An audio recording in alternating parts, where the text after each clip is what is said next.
সকাল সকাল মায়ের হাতে বেডটি পেতে কিন্তু খুবই ভালো লাগে। তো আমি শুয়েছিলাম, তো মা দেখলাম গরম গরম আমাকে চা এনে দিল। তো ভোরবেলা তো আমি উঠেছিলাম, পুজো দিয়ে আবার শুয়ে পড়েছি। ব্রাশ তো আমার করাই রয়েছে, তবু না সকালবেলা বিস্কুটটা আমার খেতে ভালো লাগছিল না, মা জোর করে বিস্কুট দিল। বাইরের দিকে তাকিয়ে দেখি আকাশে মেঘমেঘ করেছে, আকাশে একদম রোদ নেই। তো চা খাওয়ার পরে ড্রেসটাকে চেঞ্জ করে আমি এখন যাব ফুল তুলতে। আর ফুলের সাজি বলতে এখন দেখো এই সাজিটা ব্যবহার করা হচ্ছে। এগুলো কিন্তু আমরা রান্নাঘরেই বেশি ব্যবহার করি। তো বাবা যখন মেলা থেকে কিনে এনেছিল, তো মা আবার ঠাকুর ঘরের জন্য দুটো রেখে দিয়েছে ঠাকুরের প্রসাদ ঢেকে রাখার জন্য। তো আমি এটাকে এখন ফুলের সাজি হিসেবে ব্যবহার করছি। তো আমি চলে এসেছি এখন ফুল তুলতে। এটা আমাদের বাড়ির বাড়িতে ঢুকতে, উঠোনে ঢুকতেই একদম বাঁ সাইডে এই গাছটা রয়েছে। তো এই গাছটাতে গরমকালে এত ফুল ফোটে, আর এই ফুলগুলোতে খুব সুন্দর গন্ধ আছে। তবে এই ফুলগুলোতে একটা প্রবলেম কি জানো তো, যে একটু বেলা হয় ফুলগুলোকে আমার আড়িয়ে মতো যায়, এত সতেজ থাকে না। তো যেই না গরমকাল পড়েছে, গাছ ভর্তি পুরো ফুল হয়েছে। প্রতিদিন আমি এক সাজি করে এখান থেকেই ফুল পাই। তবে মনে হচ্ছে আজকে কেউ না কেউ ফুল তুলেছে। রাস্তা দিয়ে যারা যায় তারা আবার ফুল তুলতে চায়। আর এখানে দেখো, এগুলো হলো মিনি টগর। এতে কিন্তু খুব একটা গন্ধ নেই, এই ফুল গাছের সাথে অনেকেই পরিচিত। তো এই গাছগুলো এটা সৌন্দর্যের জন্য রাখা। তো বাড়িতে না এই গাছ আরও অনেক ছিল। তো বাইরে যখন রঙের কাজ হয়েছে তখন এই গাছ অনেকগুলো কেটে দেওয়া হয়েছিল। আর এই গাছটার নাম আমি ঠিক জানি না। এই গাছটা দেখো কত সুন্দর ফুল ফুটেছে। তবে বৃষ্টি হয়েছে 2 দিন, তার জন্য ফুলগুলো না কেমন একটা হয়ে গেছে। এই গাছটা একদম মরেই গেছিলো, তারপর দেখলাম আস্তে আস্তে আবার বেঁচে উঠেছে। এখন কত সুন্দর ফুল হয়েছে। আর এটা হলো চাপা ফুল গাছ, অনেকে আবার কাঠগোলাপও বলে। তো কাঠগোলাপ আর চাপা ফুল এক কিনা আমি জানি না। তো এই গাছটা বেশ কিছুদিন আগে অনেক ছোট ছিল, এই যে বর্ষার জল পেয়েছে একটু। তো দেখো কি সুন্দর এখন না গাছটা সবুজ হয়ে উঠেছে। আর এই সময়টায় গাছে দেখছি প্রচুর কুড়ি এসেছে, এখন থেকে প্রচুর ফুল পাবো এই গাছ। আর এই একটা টগর গাছ, এখানে এই গাছটা একটু বাগানের ভিতরে। এই টগর ফুলের পাপড়িগুলো বেশ মোটা মোটা আর বেশ বড় বড়। তো আমি এবার ফুলগুলোকে তুলে নিচ্ছি। আর কালকে সব তো ফুল তুলিনি, গাছে কিছু ফুল ছিল। তো সেই বাসি ফুলগুলো গাছে দেখলাম কিছু আটকে রয়েছে, তো সেগুলোকে আমি গাছ ঝাড়া দিয়ে ফেলে দিচ্ছি।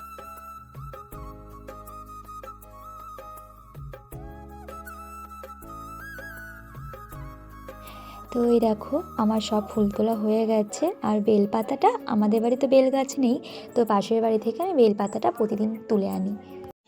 সকালবেলাতে মা ফ্যানে ভাত আর আলু সিদ্ধ করেছিল। তবে খাওয়ার আগে হঠাৎ করে মনে পড়লো আজকে তো আমার সাজানো রয়েছে।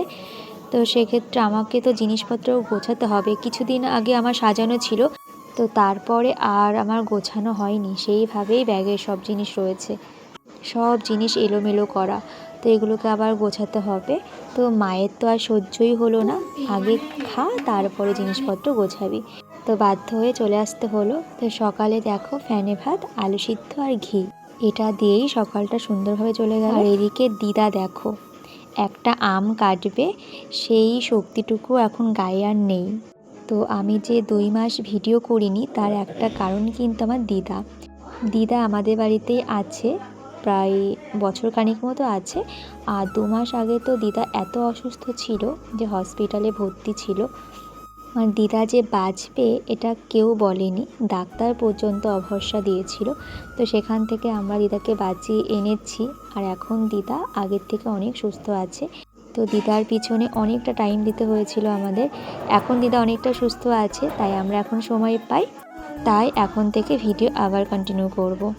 তো আজকে একটু আমার রুই পোস্ত খেতে ইচ্ছা করেছে, তো তার জন্য আমি নিজেই আজকে রান্না করছি। জানি না কেমন খেতে হবে, তবে চেষ্টা করছি। তো আমি এখন অন্য মশলার সাথে পোস্তটাকে কষিয়ে নিয়েছি। তারপরে দেখো মাছগুলোকে দিয়ে জল ঢেলে দিয়েছি, একটু ফুটে উঠলে নামিয়ে নিয়েছি। আর এটা দেখে আমার তো খুব লোভ লাগছিল, তো আর দেরি করলাম না, দেখো ভাতের সাথে নিয়ে নিলাম রুই পোস্ত।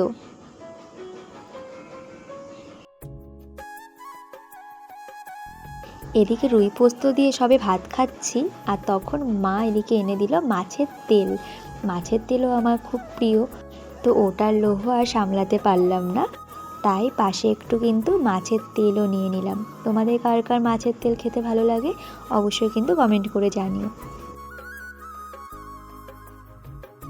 এখন 2টো বাজে, আমি মাথায় আমার হাত, 2:45-এর মধ্যে মানে বেরোতে হবে আমার।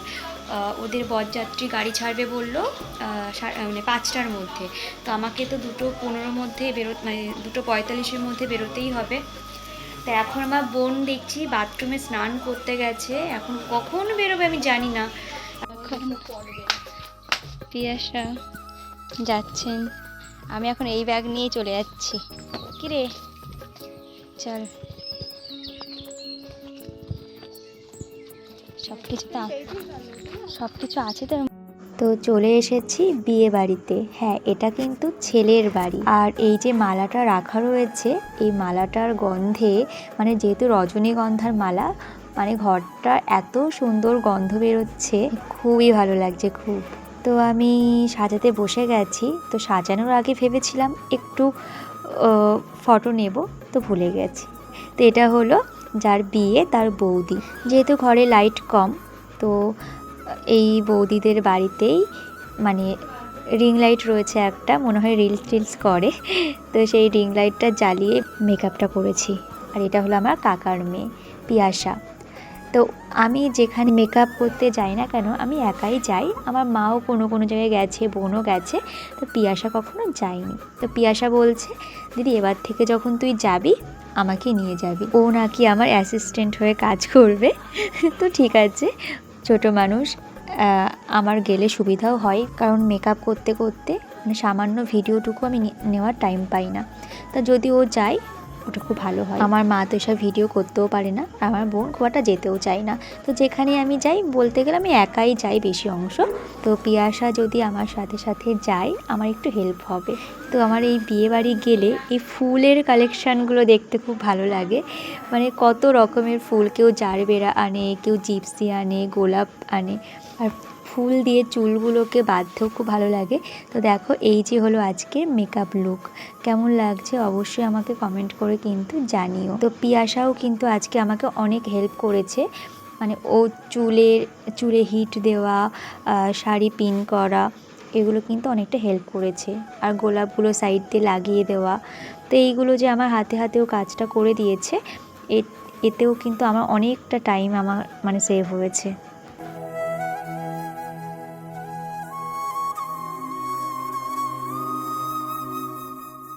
তারপরে আরেকজন চুল বাঁধতে এসেছিলো। তো পিয়াসাও দেখো অনেকটাই কিন্তু চুলের কাজ করে দিয়েছে। এখন বাচ্চা মানুষ, ও বলছে দিদি আমি একটু করবো। তো পারে, ও ভালোই পারে, দেখো কত সুন্দরভাবে করছে। তো সামনের পার্টটুকু ও করে দিয়েছিল, আর পিছনের পার্টটুকু আমি করেছি, আর ফুলগুলো ও লাগিয়ে দিচ্ছিল। তো ভেবেছিলাম আর একটু অন্যভাবে করব, তবে ফুল তো বেশি ছিল না, অল্পের মধ্যে দিয়ে যেটুকু পেরেছি করেছি। আর নিচে গাড়ি চলে এসেছে, খুবই ব্যস্ত ছিল। তো 2-2.5 ঘন্টা ধরে সাজিয়ে তারপরে না আর শরীর চলছিল না। যারা মেকআপ করে তারা জানে, ওই যে দাঁড়িয়ে দাঁড়িয়ে এতটা সময় ধরে কাজ করতে হয়, প্রচণ্ড কোমর যন্ত্রণা করে, পা ব্যথা করে, হাত ব্যথা করে। আজকে আবার টিউশন পড়ানো আছে, যেতে একদম ইচ্ছা করছিল না, তবে সপ্তাহে 3 দিন পড়াই, তো এর আগে আবার 2 দিন ছুটি রয়েছে, তো সেগুলো এখনও পড়ানোর টাইম পাইনি। তো আবার যদি ছুটি নিই, আবার এক্সট্রা একটা পড়ানোর ডেট বেড়ে যাবে। তাই আজকে কষ্ট হলেও আমি আর ছুটি নিইনি, আমি এখন যাচ্ছি পড়াতে। তো বন্ধুরা, আজকে আর ভিডিওটা বেশি বড় করলাম না, দেখা হবে নেক্সট ভিডিওতে। আর ভালো লাগলে আমার চ্যানেলটাকে সাবস্ক্রাইব করে দিও।